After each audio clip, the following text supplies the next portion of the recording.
calm down. Oh, I'm calm. Oh, I'm super calm.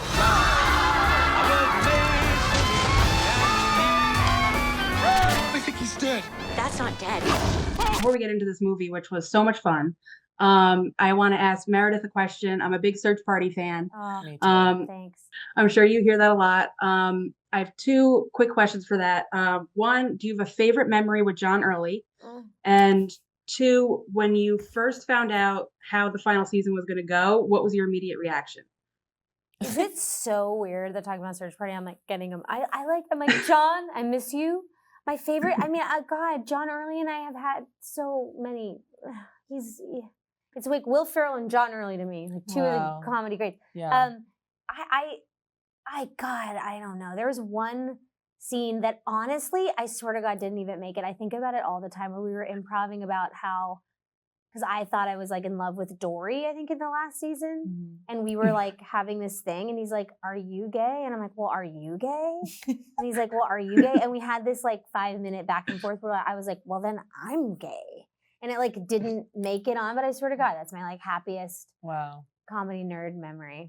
And then when I saw the last season, every year the writers, SV and Charles, geniuses, they just topped it and topped it and topped it. And the fact that they just broke all the rules and just kept getting bigger and crazier was like, yeah, of course we were responsible for basically the end of the world.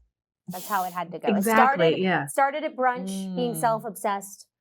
We ultimately destroyed the world. Yeah, the through line's right there. But yeah, well, amazing show. Thank you. And I love John as well.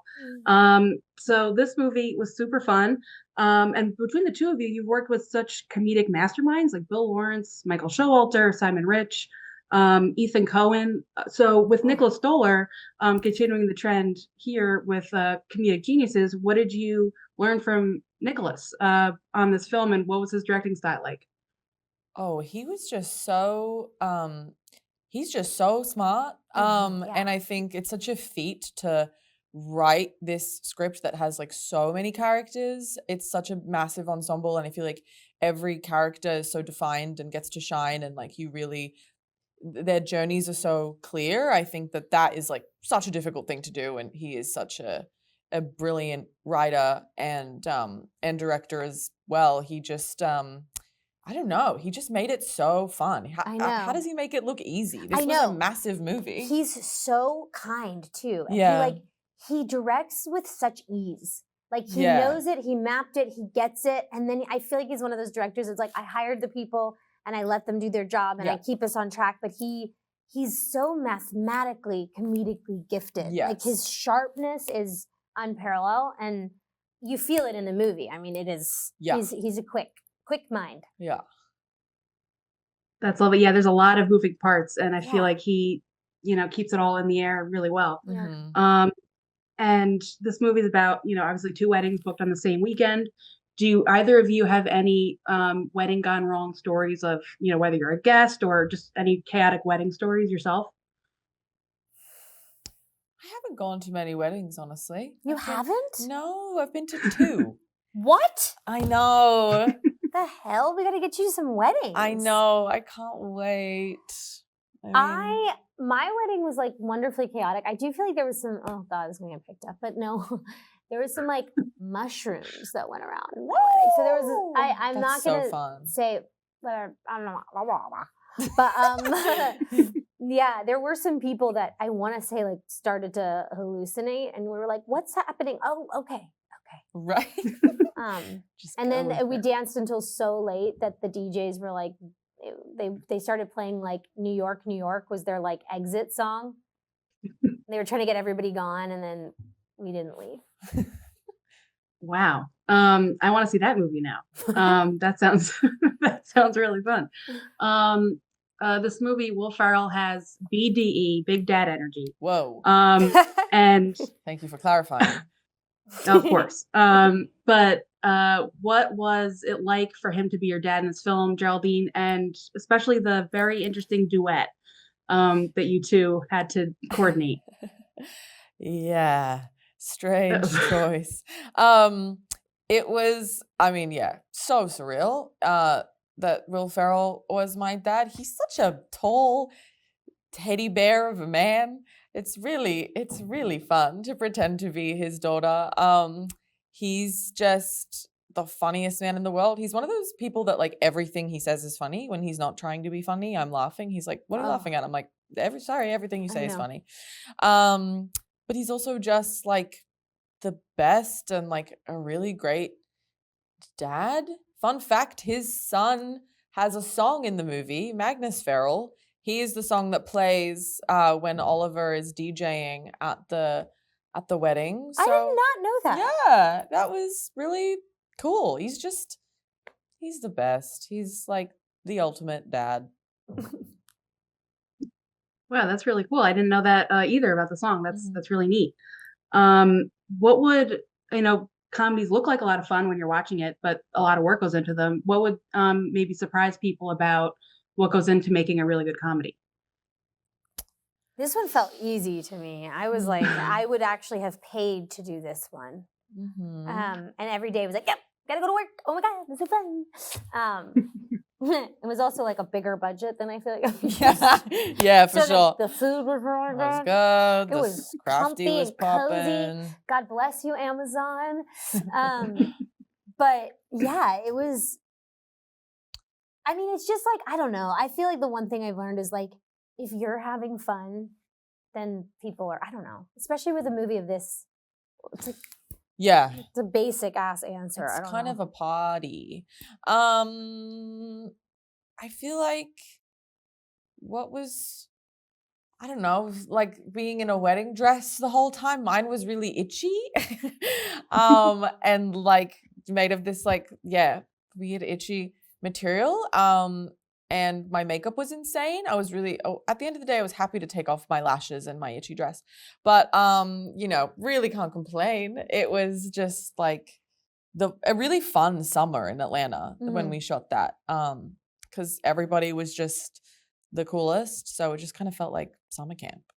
I got pregnant on the movie, and I was trying to get pregnant for a little while, and my character was pregnant. And then I haven't told anybody this. I haven't even told but I probably shouldn't even say this. My husband will be like, but I brought like a pregnancy test to work because, you're there all the time. And I was like, oh my God, I think I was supposed to get my period, TMI. But I was like, I'm going to bring this to work. And so I was like, I peed in the trailer and they're like, Meredith, like we need you in here in makeup. And it was like, oh my God. And then I went in, I was like, I was literally 1 second pregnant. And I was like, I'm not going to say anybody. I'm not going to say anything. And I was like, I'm pregnant. Like Leanne Morgan was like, oh my God. Oh my God. I know, isn't that funny? That's crazy. So I don't know. Then by the end of the movie, I started vomiting. And I had to finally tell Reese, I'm like, I am throwing up. I'm not hungover. I am pregnant. So yeah. It's literally like the movie. Yeah, it's like the movie. It's like the movie. I'm so method. She's crazy. I was going to say, you're really committed to the commit, character. Commit. When you're first getting to know a character, when you read a script, do you have a process when you get a script, like how you connect with your character? This is going to sound so like my craft. Everyone's like butthole just like clenching. But I just am like, how close, like where can I find the parallel to myself? Because I think of every character as like having gone down like a different path or so I always find like what's the connection. And this one, actually, I play a lot of psychos. So this was actually much closer to me as a person, I'd like to think. So it felt easy for me in a weird way where I was like, oh, whew. But then I kept trying to make her like unhinged. And I think Nick was like, no, she's normal. She's a nice, lovely, voice of reason of the movie. And I'm like, I'm so sorry. What? What about you? What's your process, babe? What's my process? I'm like, I don't know, maybe I feel like I heard this in an acting class once, the inner need. The inner need of the character. We had to find that, and that was kind of easy for Jenni because it's just her and Will. So I think, that scene that we have on the bed where we talk about my mom who passed away when I was young. Gorgeous work. Oh, thanks. It was just, I think that's like, the crux of like Jenni and how she's sort of scrambling for love and a purpose and a place in the world without much true guidance. She kind of, when I read the character, she broke my heart a little bit. I'm sorry, Geraldine's ability to vacillate between screwball, comedic, crazy eyes like you've never seen, and then like deeply heartbreaking is a one-of-a-kind thing. Bless your heart. Ditto, girl. Wonderful answers. And unfortunately, I have to wrap soon, but I'm just going to squeak in one more question. Geraldine, you're in Thunderbolts. Kind of going to be a big deal. And Wyatt Russell, your husband, Meredith, is in it. Is there anything you could tease about Thunderbolts? He would murder me. I'm sworn to secrecy. I'm putting my head down. I don't know. We're both really bad at keeping secrets, so we're like, don't ask us about this. No, I mean, Wyatt Russell, has a cameo in this film, which is quite fun. The Meredith Hagner universe. But no, all I can say is I play Mel. I'm Julia Louis-Dreyfus' assistant, and I'm really excited for people to see it. All right, very cool. Thank you both. It was so nice to meet you. It was so nice. Thanks for the great so questions. Much. Bye.